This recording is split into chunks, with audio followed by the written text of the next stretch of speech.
Meus amigos, grande bom dia para essa terça-feira. Eu tô muito preparado no YouTube, gravado esse vídeo agora, segunda noite, mas tá indo ao ar nessa terça de manhã. Então, um bom dia, uma boa tarde para você que tá assistindo. Hoje tem Champions aqui no YouTube e no YouTube da TNT Sports. Então, vai lá dar uma olhada que eu tô nos comentários se você quer. Mas a gente vai falar sobre um tema que para mim é muito importante, que eu tô com muito receio e imagino que você que clicou nesse vídeo, nessa thumb, também, que é o Palmeiras vendeu o Alan. Ah, só um detalhe que eu acho legal. Opa, vai ter campinho. Preparei um negócio diferente aqui pra gente tentar projetar quem que vai ser o substituto do Alan, o que que mudou, como o Palmeiras vai jogar. Mas vamos lá. O Palmeiras basicamente recebeu uma proposta no português bem claro, irrecusável. Era impossível o Palmeiras falar não pra uma proposta de 40 milhões de euros pelo Alan. Até porque eu acho que é uma proposta cara e mais do que ele vale. Não por ele ser, não pelo Alan como jogador de futebol, tô tentando olhar muito mais para mercado e para como o mercado funciona do que propriamente para as valências do jogador, da cria da academia do Palmeiras. Vamos lá. O Alan é um jogador de mais de 20 anos, o que já, naturalmente, abaixa o seu preço. Isso pensando como mercado. Porque você vai comprar um cara de 15, 16, 17, 18, como foi Estevão, Hendrick e vários outros aí, você tá comprando potencial, é o que esse cara pode virar. O Alan é um jogador formado, com mais de 20 anos, isso, pô, é mais difícil você vender um cara mais caro. O Alan nunca foi um super projeto, uma super joia na base do Palmeiras, aqueles moleques, pô, puta promissores, caralho, esse cara vai virar aquele. Não, ele foi um cara que foi indo, jogou bem e tal, mas ele nunca foi um super potencial na base, um super menino prodígio. Então também não é aquele cara que tem toda aquela expectativa em cima. O Alan sobe pro Palmeiras em 2025 e é verdade, vai muito bem. No momento em que o Palmeiras pensava até em negociar ele podia sair por empréstimo e tal. O Abel puxa, a gente já vai falar do Abel um pouquinho mais pra frente. Mas no final das contas, o Alan tem menos de um ano de profissional. O Alan tem um jogo pra chamar de seu, que é o jogo contra a LDU ano passado, um dos jogos mais importantes da temporada. O moleque tava lá, apareceu, jogou pra caralho. Mas o Alan não chegou a ser um ano profissional do Palmeiras. Ano passado o Alan não era titular, ele era uma opção no banco de reservas, titular vez aqui, vez ali. Essa temporada, de fato, ele é titular desde o começo, fazendo várias funções diferentes e tal, mas aí sim vira titular absoluto. Então o Alan tem 9 meses de titular absoluto, com 20 anos, e é vendido por 40 milhões. Muita gente falando em 37,5 mais bônus. Mas é uma venda absurda, assim, é muita grana. Eu sei que a Leila falou que não ia vender ninguém do time titular, mas é o tipo de proposta que não tem como. O Palmeiras, diferente do Flamengo, ainda é um time que, pra fazer a roda girar, pra conseguir contratar caras picas, pra deixar sua conta no verde, pra ficar tudo bonitinho ou no azul, precisa e depende muito das vendas da categoria de base.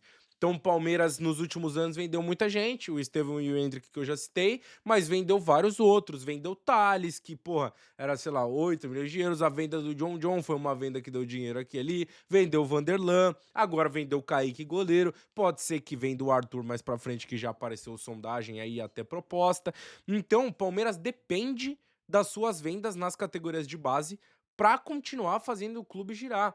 O Palmeiras é um time que fatura menos que o Flamengo, de fato, e por isso que é tão importante a sua organização. O Palmeiras contratou Paulinho, o Palmeiras contratou Arias, Palmeiras contratou Vitor Roque, é muita grana, entendeu? Então, se você não vai vender um cara como o Flaco, por exemplo, e eu nem acho que tem que vender, você vende um cara que é da categoria de base, que é jovem ainda, que é promissor e tal, e tem outros jogadores do Palmeiras aparecendo na categoria de base. Então, eu acho que tem que vender. Só que eu entendo que não dá pra contratar, por exemplo, um Luiz Henrique, vai pegar esses 40 milhões e vai torrar, porque se essa é uma venda que o Palmeiras tá fazendo pra ajustar seus caixas e ficar tudo bonitinho aqui e ali, beleza, não tem como você gastar o mesmo valor num outro jogador pra repor. Mas eu acho que o Palmeiras devia pensar num ponta direita pra repor, porque o Palmeiras não tem ponta no seu elenco. O Palmeiras não tem jogador de beirada.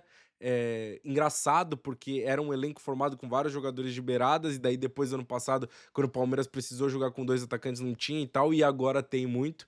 Mas o Palmeiras não tem um ponta direita que vai substituir o Alan, que vai ser um cara que vai ser driblador, de arraste de um para um. E eu sei que vocês estão pensando em vários nomes dentro do elenco do Palmeiras, mas de característica mesmo, o Palmeiras não tem. Então, como que o Palmeiras pode, ou o Abel, né, pode mexer nesse time para fazer o Palmeiras jogar? Vamos botar o campeão na tela? Tá. Pô, caralho. É muito bonito. Eu vou olhar pro lado porque a tela tá aqui, mas é como se eu estivesse olhando pro campinho e tá bonito de se ver. Esse foi o time do Palmeiras que entrou em campo contra o Vasco, beleza? E como que o Palmeiras estava construindo no primeiro tempo como um todo? No primeiro tempo como um todo, opa, era um Gomes no centro, era um Barbosa na esquerda. É a primeira vez que eu tô usando esse campinho, tá? Então dê esse desconto. Era um Giai que ficava um pouco mais, era um Alan que abria aqui como um ala pela direita, era um Arthur que abria por outro, o Marlon ele faz aqui, mas é um Andréas muito próximo também. Um Maurício que vinha mais ou menos aqui, aí o Flaco por dentro e o Vitor Roque. Beleza? Esse era o time do Palmeiras ontem na construção. Então, Palmeiras jogava aqui e tal. Palmeiras teve muita dificuldade para construir no primeiro tempo. O Alan faz esse corredor aqui. E eu vou mostrar o primeiro e o segundo tempo para a gente ver as várias funções que ele pode fazer. E o Abel até falou ontem na coletiva sobre ele fazer o que muitos pontas não fazem, e eu tô com o Abel, né? O Alan é um cara muito dedicado e tem muita disciplina para marcar e para jogar. Então o Palmeiras construía em três, vou até descer um pouquinho para ficar um negócio mais visível. Palmeiras construiu em três, tem seus alas aqui, os jogadores por dentro. Só que o que estava acontecendo? Esses jogadores, Gomes não é um cara com essa característica, o Giai, o cacete, tava ficando bem preso aqui, o Barbosa também não é.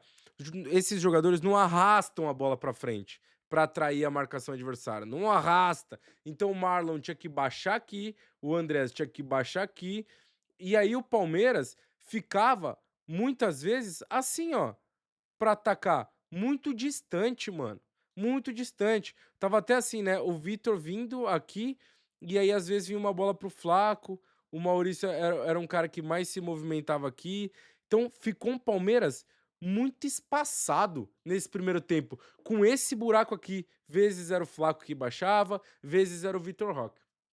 Que o Abel faz, no intervalo? Só não posso mexer aqui. O Abel, no intervalo, a única substituição que ele faz é o Murilo no lugar do Barbosa. E o que isso muda como um todo? Você tá prestando atenção como o Palmeiras tá construindo? Vou até pô, vamos fingir que essa construção funcionou, tá? Vamos fingir que essa construção funcionou. O Flaco vê e tal.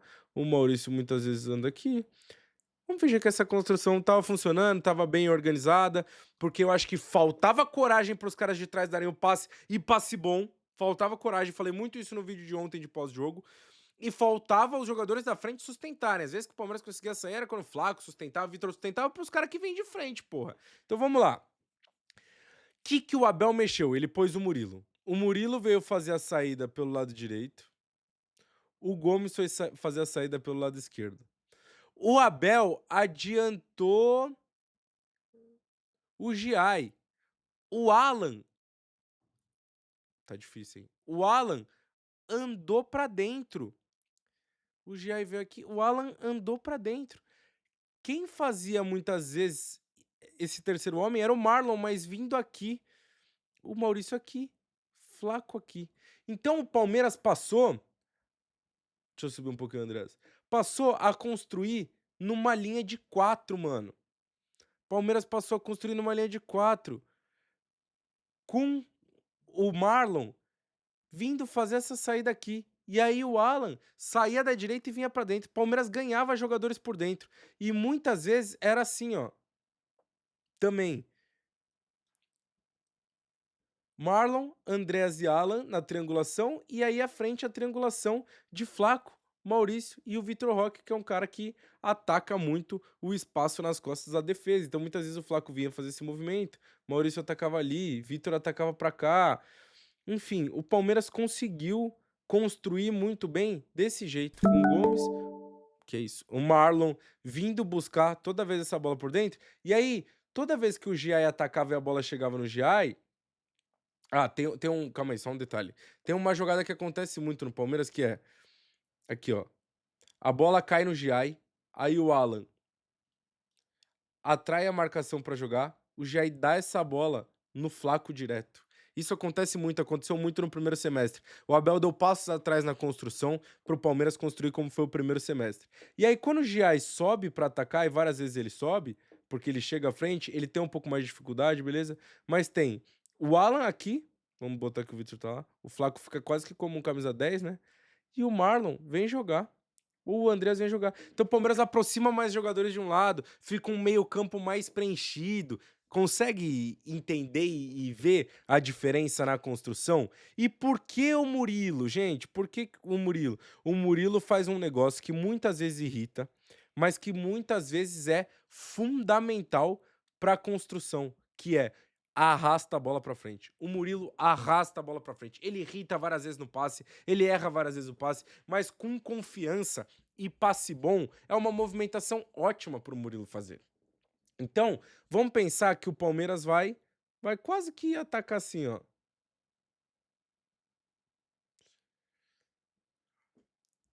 Pode ser? Aqui, com os dois por dentro também. Vai quase que atacar assim. E aí, o que que vai mudar? Ou assim, né? Muitas vezes. O que que vai mudar? Tem duas opções. Uma delas é, eu vou montar o time titular, tá? Vou montar o time titular no 4-2-2-2,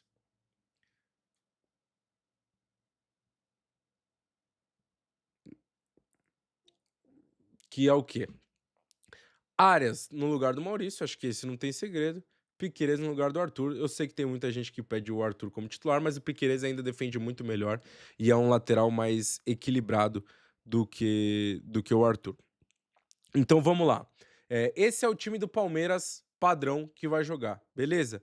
Na maneira de construir, acho que o Abel deve insistir como foi ontem, então o Jair vai subir um pouco aqui, o Alan vai andar para dentro, o Marlon vai vir fazer a saída, o Andreas vai andar um pouco para dentro, o Aras anda para frente, Piquerez apoia desse lado, é um lateral mais construtor, Flaco, Arias e aí o Vitor Roque lá na frente, tá?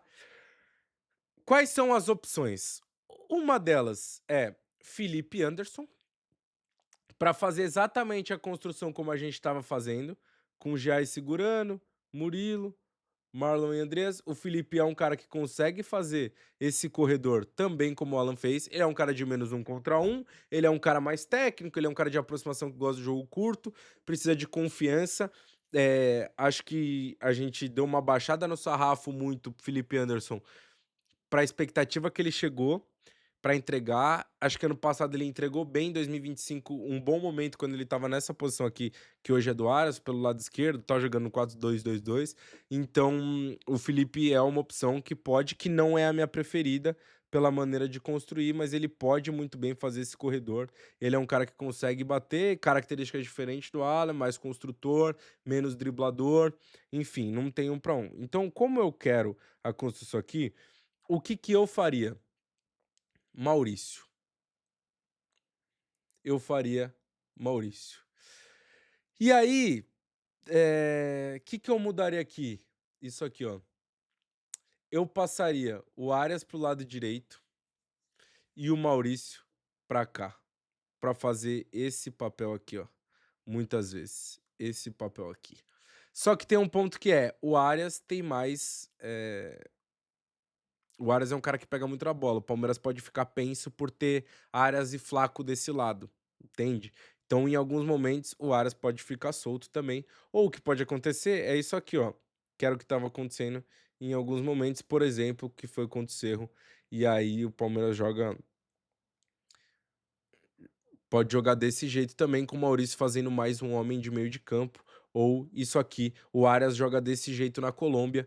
Como o Flaco é um cara que sai muito, o Vitor ataca muito espaço, é um cara de mais velocidade, é a dupla que se complementa. Então, talvez eu usasse o time desse jeito, tá? Talvez eu usasse o time desse jeito, pode dar amplitude com áreas, vezes pelo lado, pra ele conseguir jogar do lado que ele se sente mais confortável.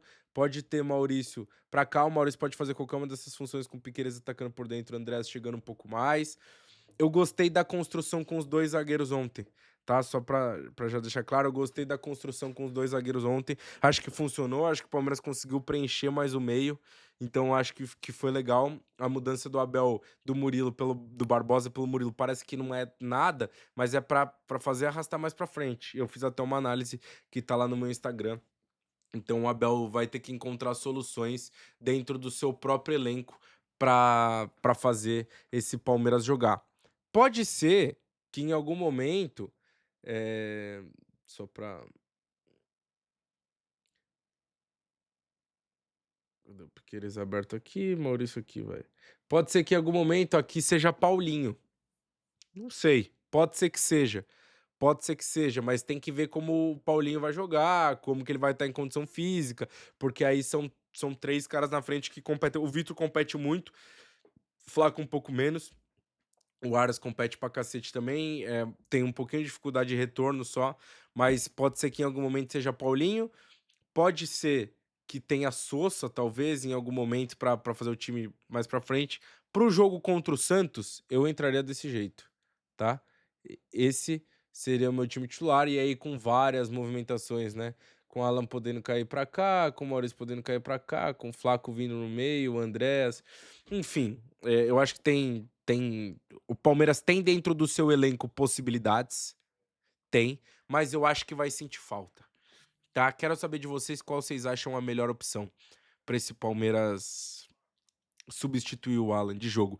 Eu sei que naturalmente a gente pensa em contratação. Também quero que vocês deixem nomes aí nos comentários. Eu não consegui pensar em ninguém. O que veio na minha cabeça automático, claro, foi o Luiz Henrique, mas também é muito o que eu expliquei sobre valores. Tá? Deixa aí nos comentários aí, se inscreve. Se você gostou desse tipo de vídeo, eu volto mais vezes com ele, tá? Eu preciso muito do feedback de vocês. Também vamos... Pô, acompanha a Champions aí, tem Fenerbahçe e Lyon amanhã. Puta jogo lá no YouTube da TNT. E acompanha os programas também, que eu tô por aí. Manda mensagem lá no direct, tá? De Solinha também. Tamo junto, um beijo pra vocês.